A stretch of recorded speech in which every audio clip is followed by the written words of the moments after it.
ট্রাম্পের হুমকিকে বৃদ্ধাঙ্গুলি দেখিয়ে ইরানের হুঁশিয়ারি বার্তা, শত্রু দমনে প্রস্তুত তেহরান। বার্তা ইসমাইল বাঘাইয়ের, জানালেন সার্বভৌমত্ব রক্ষায় সর্বশক্তি প্রয়োগে দৃঢ় প্রতিজ্ঞ সরকার। এবার পুরো ইরান উড়িয়ে দেওয়ার হুমকি দিলেন ট্রাম্প। হরমুজ খুলতে তেহরানকে 48 ঘন্টার আলটিমেটাম। রাশিয়া, চীন সহ অনেক দেশের উদ্বেগ, যুদ্ধ জটিল হওয়ার শঙ্কা। ট্রাম্পের হুমকিতে তীব্র প্রতিক্রিয়ায় তেহরান, যুদ্ধাপরাধের উস্কানি হিসেবে আখ্যা।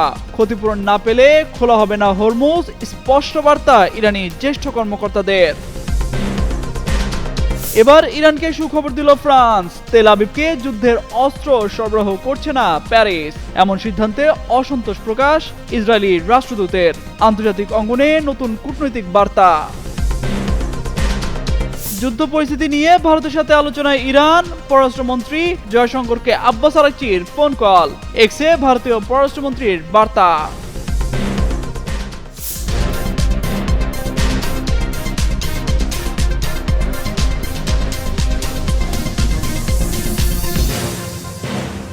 ইস্টার সানডেতে সামাজিক যোগাযোগ মাধ্যমে হরমুজ প্রণালী খুলে না দিলে ইরানে ভয়াবহ হামলার হুমকি দিয়েছেন মার্কিন প্রেসিডেন্ট। এর ফলে যুদ্ধ নিয়ে তৈরি হয়েছে নতুন উত্তেজনা। এরই প্রেক্ষিতে ইরানের জনগণ তাদের সার্বভৌমত্ব ও জাতীয় নিরাপত্তা রক্ষায় সর্বশক্তি প্রয়োগে প্রস্তুত বলে জানিয়েছেন দেশটির পররাষ্ট্র মন্ত্রণালয়ের মুখপাত্র ইসমাইল বাঘাই। এক বক্তব্যে তিনি বলেন, ইরানিরা তাদের সার্বভৌমত্ব ও স্বনিয়ন্ত্রণের অধিকার রক্ষায় দৃঢ় প্রতিশ্রুতিবদ্ধ এবং ভবিষ্যতেও সেই অবস্থান বজায় রাখবে। বাঘাই বলেন, গত ৩৭ দিনই নয় বরং প্রায় ৫ দশক ধরে ইরানের জনগণ তাদের দেশপ্রেমের প্রমাণ দিয়ে আসছে এবং শত্রুদের বিরুদ্ধে প্রতিরোধ গড়ে তুলতে প্রস্তুত রয়েছে।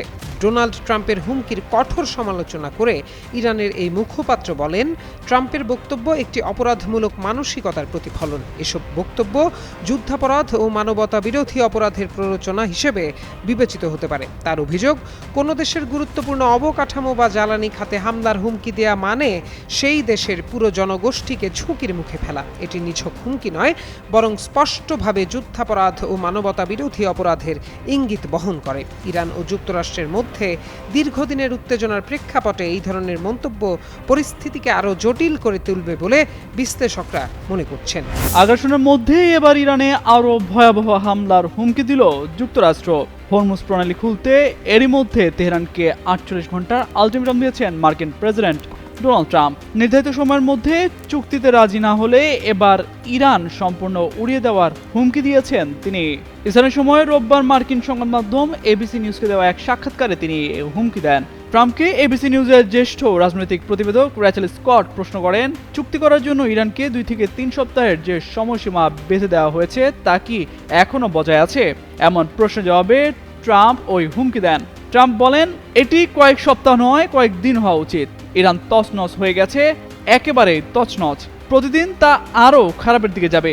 প্রতিদিন ইরানের আরও বেশি সেতু নির্মাণ করতে হবে, আরও বেশি বিদ্যুৎ কেন্দ্র বানাতে হবে এবং সবকিছু নতুন নতুন তৈরি করতে হবে। এর আগে কোনো দেশ এভাবে মার খায়নি। ইরানের বেসামরিক অবকাঠামোর লক্ষ্যবস্তু করা এবং এর পরিণাম নিয়ে বড় ধরনের উদ্বেগ তৈরি হয়েছে, এমন এক পরিস্থিতিতে ট্রাম্প হুমকি দেন। গত 28 ফেব্রুয়ারি যুক্তরাষ্ট্র ইসরায়েলের আগ্রাসন শুরুর কয়েকদিন পর ইরান হরমুজ প্রণালীতে জাহাজ চলাচলে বিধিনিষেধ আরোপ করে। তারা জানায়, হামলাকারীদের সঙ্গে সংশ্লিষ্ট কোনো জাহাজ এই জলপথ ব্যবহার করতে পারবে না। হরমুজ প্রণালী দিয়ে সরবরাহ প্রায় বন্ধ থাকায় বিশ্ববাজারে প্রতি ব্যারেল জ্বালানি তেলের দাম এরই মধ্যে 110 ছাড়িয়েছে। এটি বিশ্বের অন্যান্য দেশের পাশাপাশি যুক্তরাষ্ট্রের ওপরেও চাপ তৈরি করেছে। এদিকে ট্রাম্পের এই আলটিমেটাম নিয়ে রাশিয়া ও চীন সহ বিশ্বের অনেক দেশ উদ্বেগ প্রকাশ করেছে। মার্কিন প্রেসিডেন্ট ডোনাল্ড ট্রাম্পের সাম্প্রতিক হুমকিকে ইরানের জ্যেষ্ঠ কর্মকর্তারা সরাসরি যুদ্ধাপরাধে উস্কানি হিসেবে আখ্যা দিয়েছেন। তাদের মতে, বেসামরিক অবকাঠামোয় হামলার ইঙ্গিত দেওয়া শুধু উত্তেজনা বাড়ায় না, বরং আন্তর্জাতিক আইনও লঙ্ঘনের ঝুঁকি তৈরি করে। এই মন্তব্যকে তারা বিপজ্জনক খেলা বলে সতর্ক করেছেন।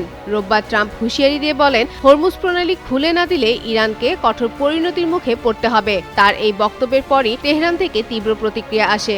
ইরানি কর্মকর্তারা দাবি করেন, এমন ভাষা হতাশা ও ক্ষোভের বহিঃপ্রকাশ, যা বাস্তব সমাধানের পথে বাধা। এই উত্তেজনার মধ্যেই ইরান জানায় তারা সহজে হরমুজ প্রণালী খুলবে না। দেশটির অবস্থান অনুযায়ী যুদ্ধজনিত ক্ষতির ন্যায্য ক্ষতিপূরণ না পাওয়া পর্যন্ত এই গুরুত্বপূর্ণ জলপথ পুনরায় চালু করা হবে না। ইরানের প্রেসিডেন্টের কার্যালয়ের উপদেষ্টা সৈয়দ মেহেদি তাবাতাবেই জানান, একটি নতুন আইনি কাঠামোর আওতায় ট্রানজিট ফি আরোপ করে সেই ক্ষতিপূরণ আদায়ের পরিকল্পনা রয়েছে। অর্থাৎ ভবিষ্যতে এই প্রণালী ব্যবহার করতে হলে নির্দিষ্ট শর্ত মানতে হবে। মধ্যপ্রাচ্যে উত্তেজনাপূর্ণ পরিস্থিতির মধ্যে ইউরোপীয় কূটনীতিতে নতুন এক ভিন্ন সুর শোনা যাচ্ছে। সংঘাত যখন ক্রমে বিস্তৃত হওয়ার আশঙ্কা তৈরি করছে, ঠিক তখনই ফ্রান্সের প্রতিরক্ষা মন্ত্রী ক্যাথরিন ভোট্রিনের বক্তব্য আলোচনার কেন্দ্রে উঠে এসেছে। প্রেস টিভির এক প্রতিবেদনে জানানো হয়, ফ্রান্স ইসরায়েলকে কোনো আক্রমণাত্মক অস্ত্র সরবরাহ করছে না। শনিবার সামাজিক যোগাযোগ মাধ্যমে দেওয়া এক পোস্টে ভট্রিন স্পষ্ট করে বলেন, ইরানের বিরুদ্ধে চলমান সংঘাতের প্রেক্ষাপটে প্যারিস এমন কোনো পদক্ষেপ নেয়নি। তবে আকাশ প্রতিরক্ষা ব্যবস্থায় ব্যবহারের জন্য কিছু যন্ত্রাংশ যেমন আয়রন ডোমের উপাদান সরবরাহের অনুমোদন দেওয়া হয়েছে। এর আগে দেশটির প্রেসিডেন্ট ইমানুয়েল ম্যাক্রো ঘোষণা দেন, যুক্তরাষ্ট্র ও ইসরায়েলের পাশে দাঁড়িয়ে ইরানের বিরুদ্ধে কোনো সামরিক আগ্রাসনে অংশ নেবে না ফ্রান্স। এ অবস্থান আন্তর্জাতিক অঙ্গনে নতুন কূটনৈতিক বার্তা হিসেবে দেখা হচ্ছে। অপরদিকে ফ্রান্সের এই সিদ্ধান্তে অসন্তোষ প্রকাশ করেছেন প্যারিসে নিযুক্ত ইসরায়েলের রাষ্ট্রদূত জোশুয়া জারকা। তিনি ক্ষোভ জানিয়ে বলেন, এমন অবস্থানের পর ফ্রান্সকে আর তেল আবিবের বন্ধু হিসেবে বিবেচনা করা কঠিন। ২৮ ফেব্রুয়ারি থেকে শুরু হওয়া ইরানের সঙ্গে সংঘাতের মধ্যে ফ্রান্সের এখনকার এই অবস্থান ইউরোপীয় শক্তিগুলোর মধ্যে নীতিগত বিভাজন আরও স্পষ্ট করে তুলতে পারে এবং চলমান ভূরাজনৈতিক সমীকরণে নতুন মাত্রা যোগ করতে পারে বলে মনে করছেন বিশ্লেষকরা।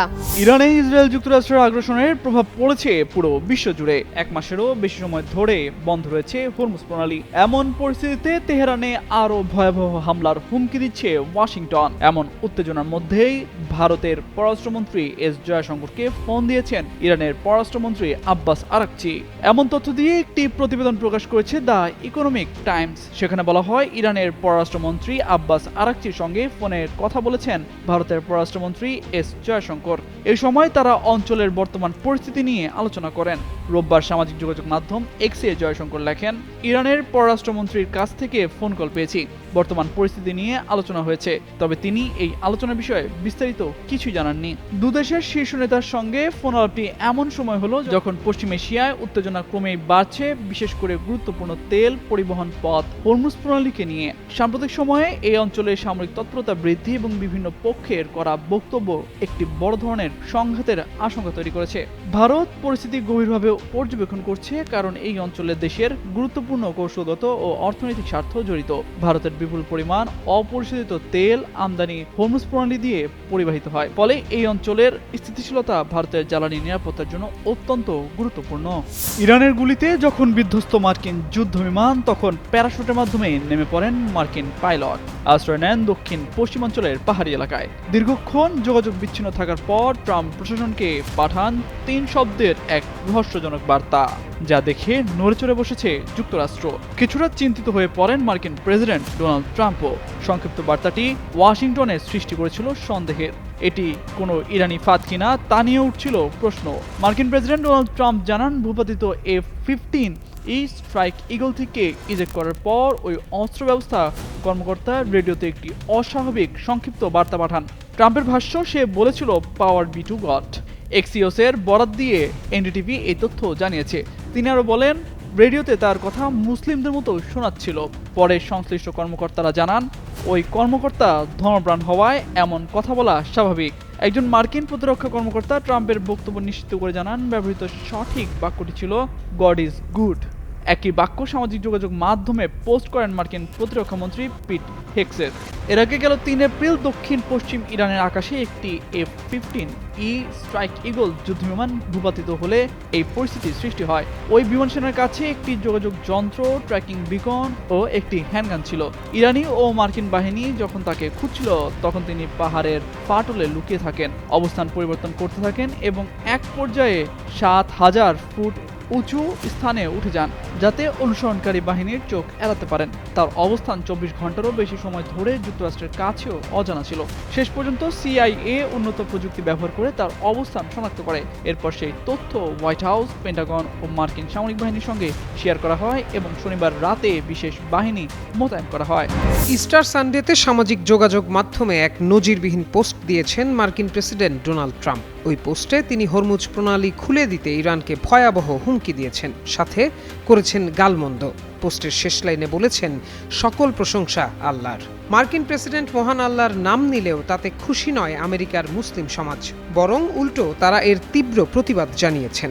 আমেরিকার মুসলিম অধিকার সংগঠন council on American Islamic relations কেয়ারের অভিযোগ, ওই পোস্টে ট্রাম্প আল্লাহর নাম নিয়ে মূলত ইসলামকে বিদ্রূপ করেছেন এবং ইরানে বেসামরিক অবকাঠামোয় হামলার হুমকি দিয়ে যুদ্ধাপরাধের ইঙ্গিত দিয়েছেন। কেয়ার এক বিবৃতিতে বলেছে, প্রেসিডেন্ট ট্রাম্পের বিকৃত ইসলাম বিদ্বেষী মন্তব্য এবং ইরানে বেসামরিক স্থাপনায় হামলার হুমকি বেপরোয়া ও বিপজ্জনক। এটি এমন এক মানসিকতার পরিচয় দেয় যা মানব জীবনের প্রতি খামখেয়ালি এবং ধর্মীয় বিশ্বাসের প্রতি অবজ্ঞাপূর্ণ। বিতর্কিত ওই পোস্টে ট্রাম্প সহিংস বার্তার শেষে প্রেইজ বি টু আল্লাহ বা সকল প্রশংসা আল্লাহর বাক্যটি ব্যবহার করেন। পশ্চিমা বিশ্বে অনেকেই এই বাক্যটিকে ইসলামী হিসেবে বিবেচনা করলেও বাস্তবে আল্লাহ শব্দটি আরবি ভাষায় ঈশ্বর বোঝাতে ব্যবহৃত হয়, যা কোনো একক ধর্মের নিজস্ব নয় বলে দাবি করেছে কেয়ার।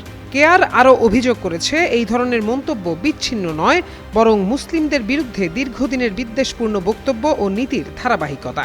সংগঠনটির মতে, সহিংস হুমকির প্রেক্ষাপটে ধর্মীয় ভাষাকে অস্ত্র হিসেবে ব্যবহার করা উদ্বেগজনক প্রবণতা, যেখানে একই সঙ্গে ইসলাম ও মুসলমানদের অবমাননা করা হচ্ছে। ট্রাম্পের এই পোস্ট ঘিরে সামাজিক যোগাযোগ মাধ্যমে সমালোচনার ঝড় উঠেছে। বিশ্লেষকরা বলছেন, আন্তর্জাতিক রাজনীতি ও ধর্মীয় সংবেদনশীলতার মতো স্পর্শকাতর বিষয়ে এ ধরনের মন্তব্য নতুন করে উত্তেজনা তৈরি করতে পারে।